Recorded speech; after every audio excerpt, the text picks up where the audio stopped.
Hi everybody, this is Cindy from Ideas Times 2. Welcome back to our channel. Today I have a short video for you today that is once again neither a tutorial, kind of a tutorial, or a project share. This is another top 10. So my last video was top 10 supplies that I really can't live without. You know, my paper cutter, my trimmer, my ruler, my glue, and that kind of stuff. Really geared for newbies, somebody who's just starting their first junk journal.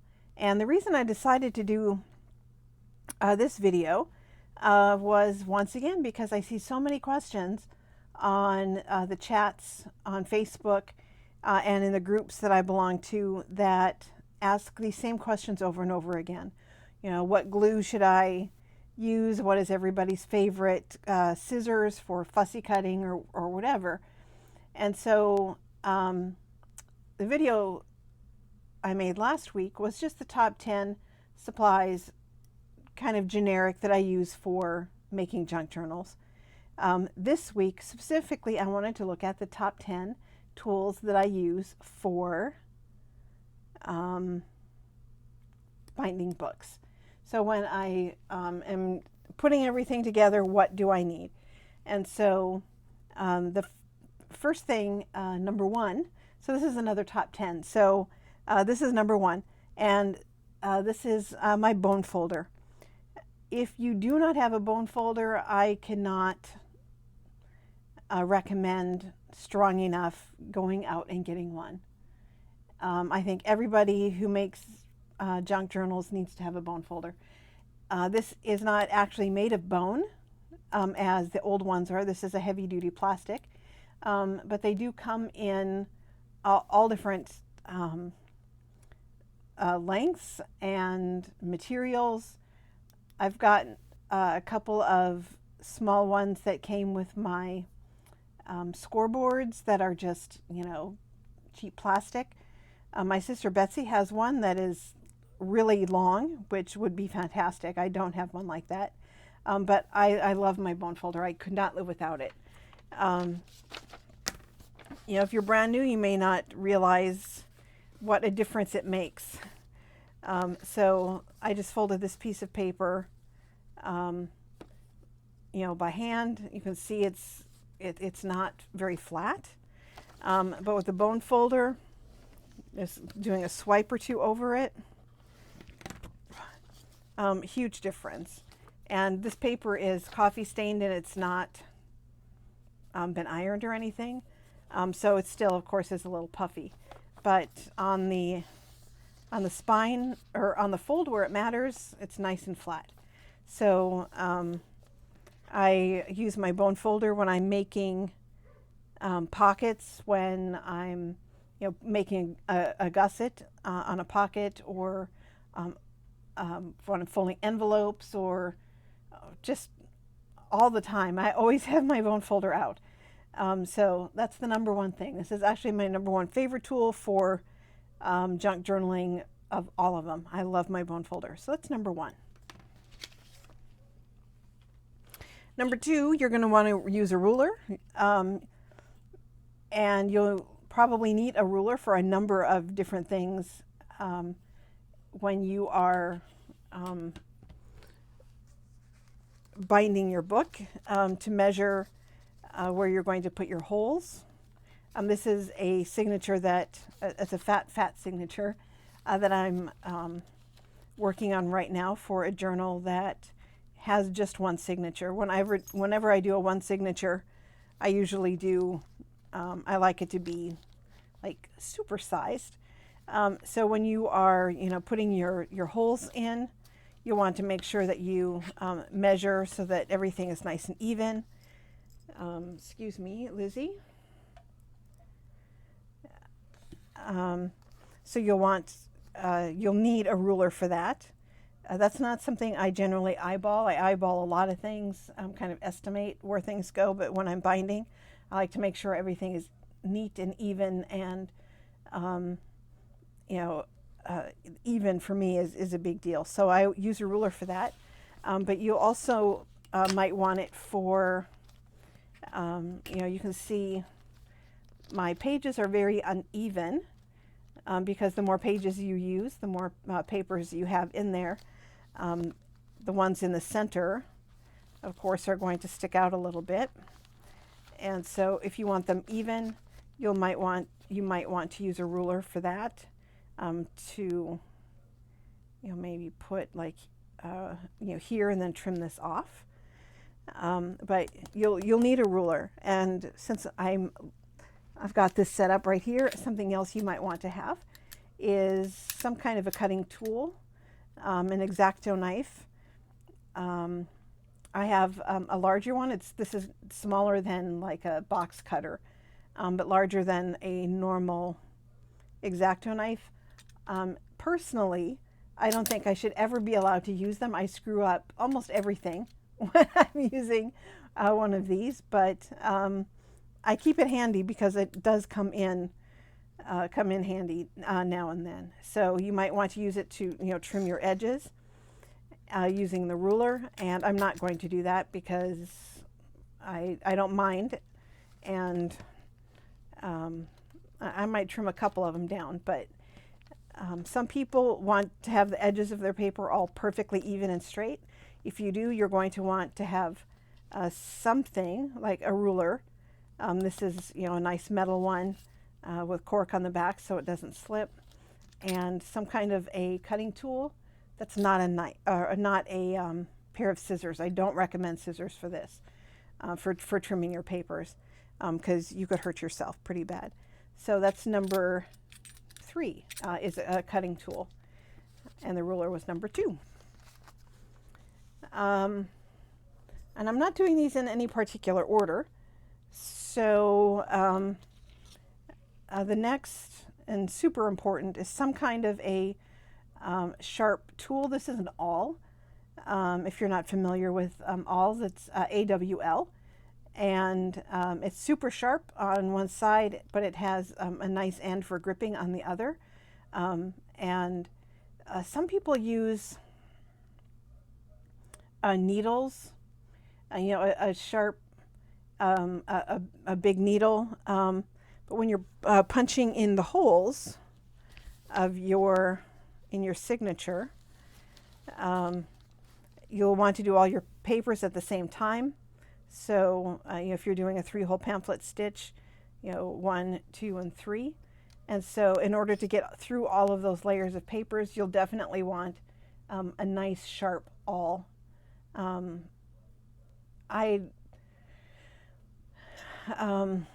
been trying to think of things that you don't need to go out and buy that you probably have around your house, and I doubt people just coincidentally have awls laying around the house.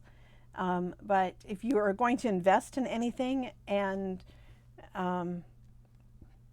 things I think you need, I would say the bone folder and an awl are 2 things you should invest in. I think Betsy used a needle for a long time, and obviously it worked really well for her because her journals are beautiful.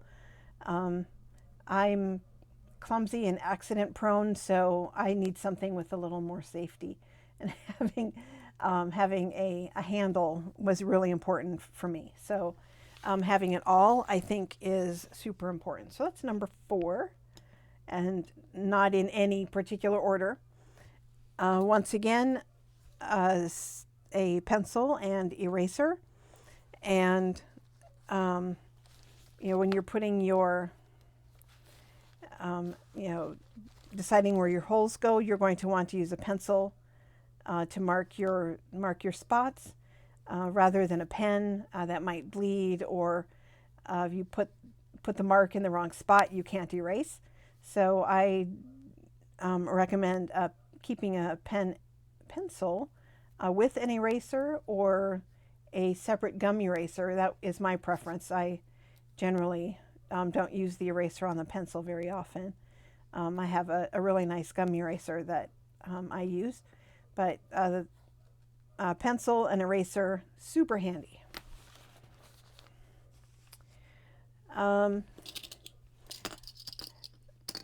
Clips.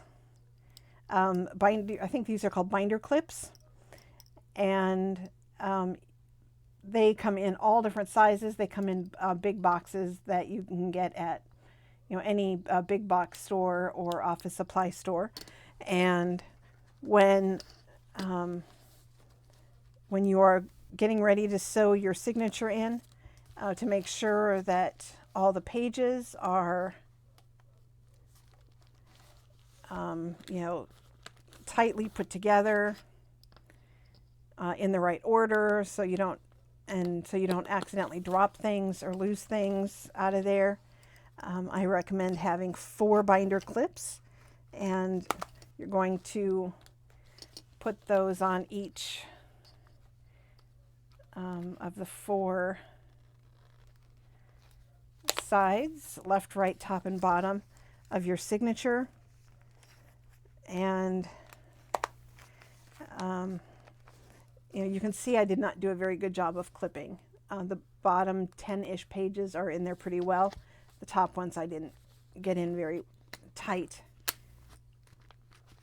So when you're using the clips, that's not a big deal. You just take it off and put it back on. So there, that's a lot better. And the clips come in like I said, come in lots of different sizes. This is the size I use most often, but every once in a while, like with this journal, this might get, as I start putting in the pockets and tuck spots and things, it might get too thick, too fat for these clips. So the next size up is really, really big. I don't use them very often, but I do have, in fact, I think they're at school right now. You might need a size larger for certain projects, but this is a really good size. This is probably, I don't think I've ever used smaller, but I have had to use larger. So binder clips. If your signature is smaller, large paper clips might work as well.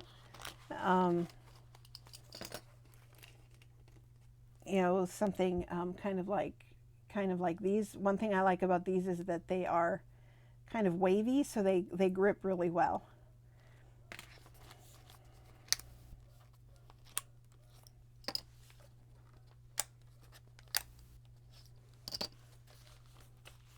So where are we? 1, 2, 3, 4, 5, 6. Number 7. Let's go with the glue. And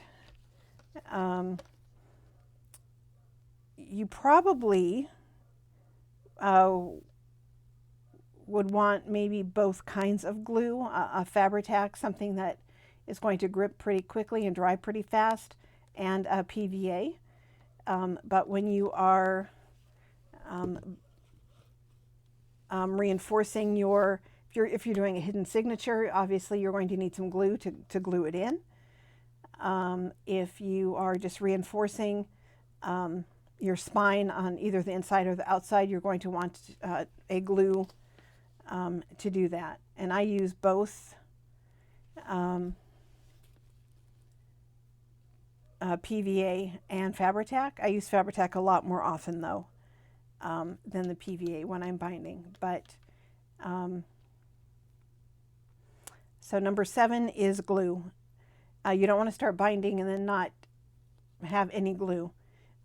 If you've run out in the process of making your ephemera, you want to make sure you get glue before you start the binding. So make sure and keep that handy.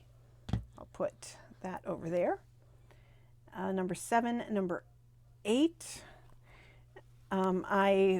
For this list, I have muslin on here for your spine. I know a lot of people use like Tyvek. If you get a an Tyvek envelope in the mail or something, using those. Which I don't have any right now. I don't use Tyvek very often. You can buy envelopes at the post office made of Tyvek, or if you're doing some work around your house. Maybe the contractors are using Tyvek, but Tyvek is a very strong synthetic material, not material, well, it is material, not fabric. And, a lot of people use that. If you don't have any, you don't need it. Muslin and cheesecloth working together work just fine. I mean, books for hundreds of years have been around not using Tyvek. So if you see somebody that says you need to have it, it might work really well for a project, but it might be fine to use something else. But you'll want some kind of fabric, and it doesn't have to. You don't have to buy yardage if you've got, old curtains or something. It's so easy, isn't it, for crafting to get expensive? It doesn't have to be, especially with junk journaling. There are ways around all of the expensive stuff. So some kind of a fabric to reinforce your spine is my number 8. And let's put that over here to the side. And number 9 is needles. And I bet anybody who's made a few junk journals has favorites. But I keep different sizes. So you can see here, I've got some really big ones. Not overly long, but thick with a big eye. I don't use these very often because I found that just the holes when I'm sewing get too big. But if you don't have an awl, you could use a needle this size, I think, perfectly fine. My favorite needles are smaller. I like smaller needles with a large eye. And this is really important, is that it's dull. It's got a dull tip. And the reason I prefer a dull tip is that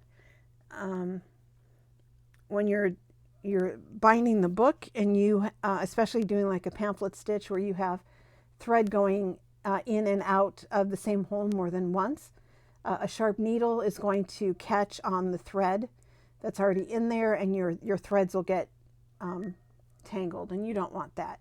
So my recommendation is really any size needle that you like that has a large eye and a dull tip. This just happens to be my favorite. I like the shorter size because sometimes when I have maybe a lot of signatures and things are kind of getting tight in between, the cover, and it's just easier for me to maneuver a smaller needle. So, but I keep all of these handy because sometimes I change my mind. But my preference is short with a large eye and a dull tip. And I keep them in this handy dandy glass container. If you are doing a Coptic stitch in particular, you're going to want a round needle. These quilters use these all the time. So do surgeons. But if you're not familiar with the curved needle, there's an example. The only time I've ever used one or needed one is doing a Coptic stitch, Coptic binding. So if you are not going to do any Coptic bindings, you probably don't need the curved needles.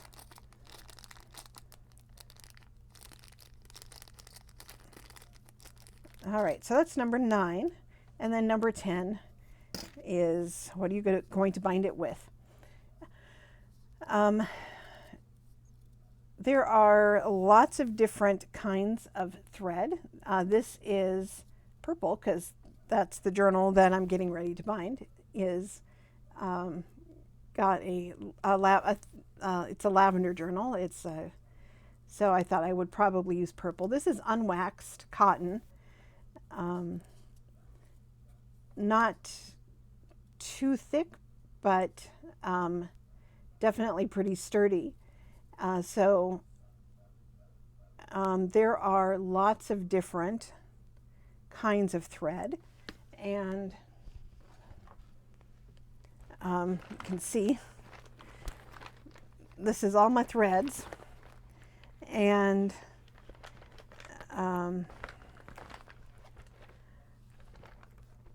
I actually prefer as a rule to use waxed, and I prefer just to buy it. I think it's cheaper in the long run than buying wax and waxing your own. But the waxed thread, just kind of everything just slides through a little easier. So I would try different kinds and see what you like the best. But and the wax does come in other colors, white, ecru, kind of this honey colored right here. But the non-waxed I have found comes in a lot more colors. So if you like to do maybe a contrast, to have your binding be a contrast, you can see all of the different colors. I mean, it's crazy. Here's red, hot pink. I've got teal and green and rainbow, yellow, black, white, off-white, just crazy. And they come in multi-packs at pretty much any craft store. Also, I have in here, if you are doing a traveler's notebook, you might want to have some elastic cord as well. So I guess technically this would be number 11, right? But it's handy to have, but not necessary. But so these are the top 10. Oh, I was going to show you one other. Shoot, I guess this makes 11. 11 items. I'm going to move some of these off camera here, get them out of the way.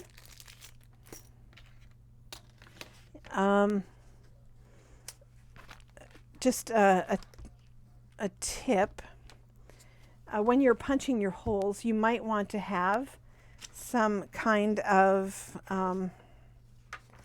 a book, or I would recommend a phone book to punch your holes in. Just a way to keep yourself safer. Punching your holes, once they're clipped and everything is nice and neat, and you've measured with your ruler and marked with your pencil, to punch your holes into some kind of another surface, so that you don't stab yourself with the awl. It's so easy to do, and I've never hurt myself bad, but I have nicked myself a few times by not doing that. So that's just a tip. Just some kind of a book. Phone books work really well. So if you have an old one, I know they don't. I don't even know if they make them anymore. And so that was a tip, an added tip. And this is not something you would need, but if you are, in fact, I don't know if I've ever used this. This is a tool from We Are Memory Keepers, and this is where, once you have everything clipped and everything, you would punch your holes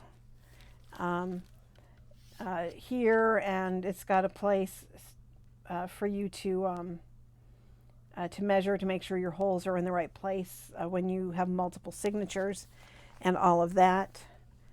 And it also comes with an awl and a little instruction book and thread and needles and the whole thing. I found this on sale at I think it was Hobby Lobby, back in their clearance section, but I've seen it on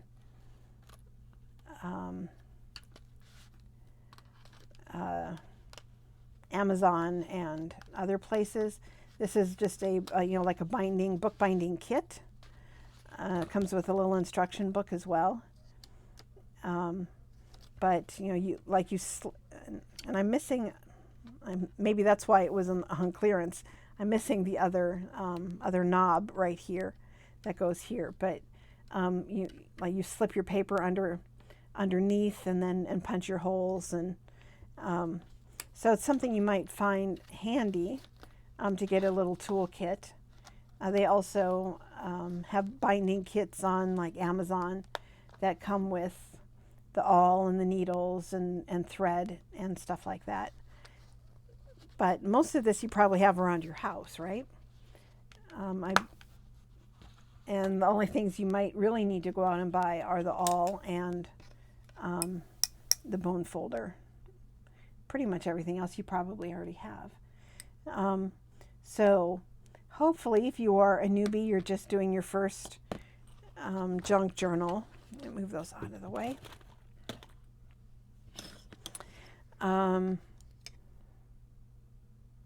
Hopefully you found this helpful, and if you are looking for different ways to bind, we have lots of tutorials on